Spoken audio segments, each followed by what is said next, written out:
Bien, perdón la interrupción, pero hubo algún fallo técnico. Ya llegará el momento de hablar de los ensayos. Esta primera semana está dedicada y está pues es lo que se repite en todas las clases de composición 2 en hablar de manera bastante seria y bastante extensa sobre el plagio, ¿no? Esas son las lecturas que tienen destinadas para esta clase. Yo lo que voy a hacer es comentar brevemente y de alguna manera soltar los temas que yo espero que podamos trabajar en los foros y en el Illuminate cuando sea el caso. El plagio es un caso bastante polémico y bastante central de cualquier clase de composición, pero en verdad de casi cualquier clase en cualquier disciplina en el mundo de la academia, ¿no?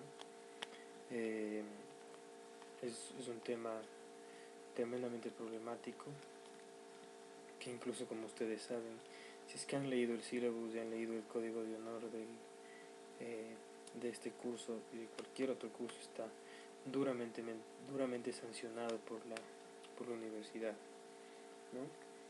Y sin embargo, en esta clase, aunque es donde probablemente más riguroso es el asunto, la penalización contra el plagio, donde directamente se sanciona con F, así hayan plagiado solamente una línea de un ejercicio de 1.5 puntos. Esto directamente es inaceptable en esta clase. Sin embargo, vamos a aproximarnos, esta primera aproximación al tema del plagio va a ser de una manera probablemente más poca ortodoxa de lo que usualmente quizás han escuchado hablar, ¿no? Siempre se habla de la rigurosidad. Desde la rigurosidad nosotros vamos a hablar un poco desde la crítica, ¿no? Desde una mirada quizás un poco más amplia, diciendo que el plagio, como podemos observar probablemente en el documental, tanto como la lectura de Borges y en esta extraña lectura, el elogio sobre el plagio, podemos observar que quizás existe una intuición en estos dos textos y en este documental, en que el plagio es, de alguna manera, posibilita el pensamiento humano, ¿no? El caso del documental de Seidlitz, que ustedes solo van a ver la primera parte, o sea que es la parte en la que se plantea la posibilidad de que Jesús es probablemente un plagio, o de efectivamente es un plagio de otras figuras mesiánicas anteriores a él, de diferentes culturas. Es lo que, más allá de todo el aparataje, ¿no es cierto?, que existe de antipublicitario, si se quiere, contra la Iglesia Católica, cosa en la que no vamos a entrar, o cosa que no vamos a discutir, por lo menos en este contexto.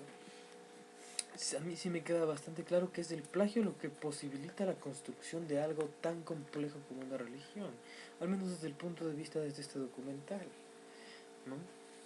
Y es un poco lo que vemos también en el cuento de Borges funcionando, ¿no es cierto?, en Pierre Menard, en donde el autor, dentro del cuento de Borges, el propio Pierre Menard, el autor del Quijote, el autor de este nuevo Quijote, está muchísimo más interesado en esta empresa, en esta voluntad creadora a partir de reciclar, si se quiere, o de recomponer o de reescribir realmente la idea de otro, ¿no? La idea que ya se le ocurrió a otro, ¿no? En definitiva, lo que tienen en común estos dos materiales que hemos revisado y que vamos a seguir comentando en los foros que ustedes van a seguir, seguramente profundizando, tienen que ver con esta idea de que no existe la originalidad, al fin y al cabo.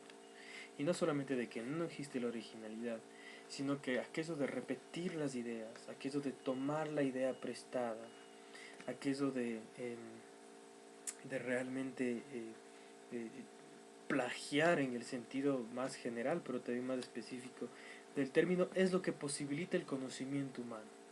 es lo que posibilita la literatura, por ejemplo, eso dice Borges, ¿no? Nosotros solo podemos seguir reescribiendo las historias que ya nos contaron, ¿no? Y en Zeitgeist, en el documental, lo que vemos, bueno, se construye una religión a partir de la resignificación, del reuso, si se quiere, de la misma materia mesiánica, ¿no es cierto?, que estaba en Mitra y que estaba en muchísimas otras de las figuras que ustedes vieron en ese documental. La religión, la literatura, pero también el conocimiento, ¿no? Es imposible pensar en la evolución de la ciencia, por ejemplo, de las ciencias exactas, sin pensar en el aporte sucedáneo e histórico de diferentes científicos que utilizaron el conocimiento de sus antecesores para construir nuevas formas de conocimiento.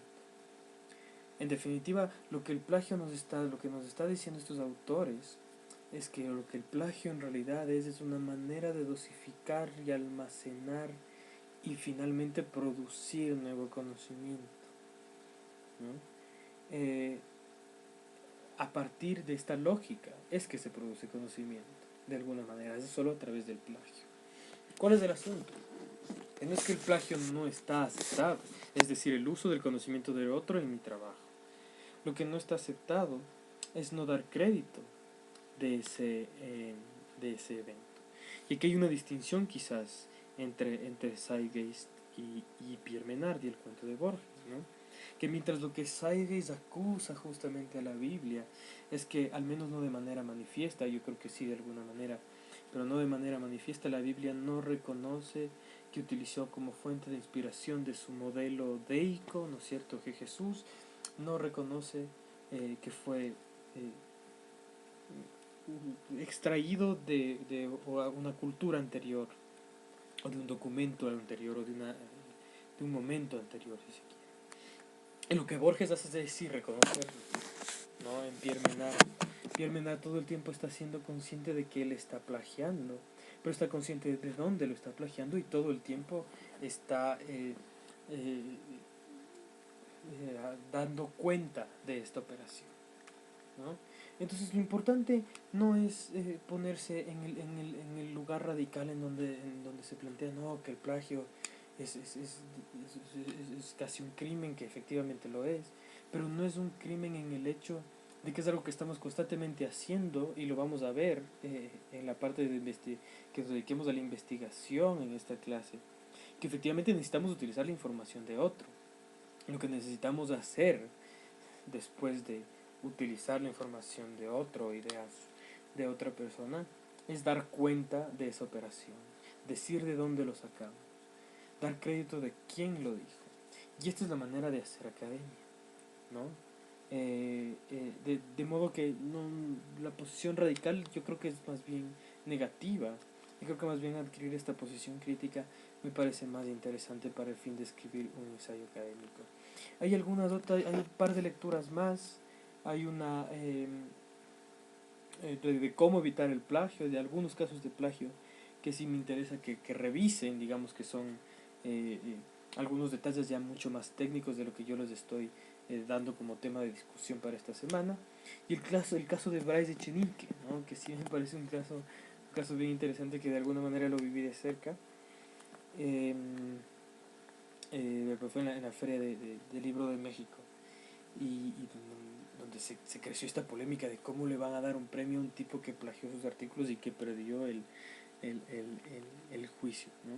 De todos modos, hay reglas, más allá de la discusión que podemos tener, hay reglas bastante estrictas sobre el plagio, reglas que me gustaría que las revisemos, reglas que además me gustaría que las confrontemos con esta idea de Borges y con la idea misma que yo le estoy planteando del plagio, para que lo discutamos de una manera más profunda y sea esta la manera en que nos empecemos de mañana en una clase en la que vamos a hablar tanto de la escritura, como les dije al principio de este video, como en la lectura, como actos simultáneos, como actos que se complementan, como actos que no pueden vivir el uno sin el otro, de lo cual vamos a hablar la otra semana. Esta semana le vamos a dedicar al plagio. Vamos a tener algunos ejercicios y espero nuevamente que esta clase les pueda ser no solamente útil, sino que en ciertos momentos incluso les puede parecer divertido o al menos muy interesante, ¿no? Nos vemos la próxima semana, vamos a hablar de la lectura. Y lo que sí les recomiendo antes de terminar con este video es que en esta clase tienen que estar listos para leer mucho. Va a haber controles de lectura, están previstas en las pruebas que les voy a tomar. Va a haber una prueba este fin de semana. Van a tener que utilizar los textos, ¿no? Van a tener que haber leído los textos porque las preguntas y buena parte de su nota se van a jugar en cuánto lean y también cuán bien lean. Y de esto de cómo leer y de cómo leer bien, vamos a hablar la próxima semana. Hasta entonces.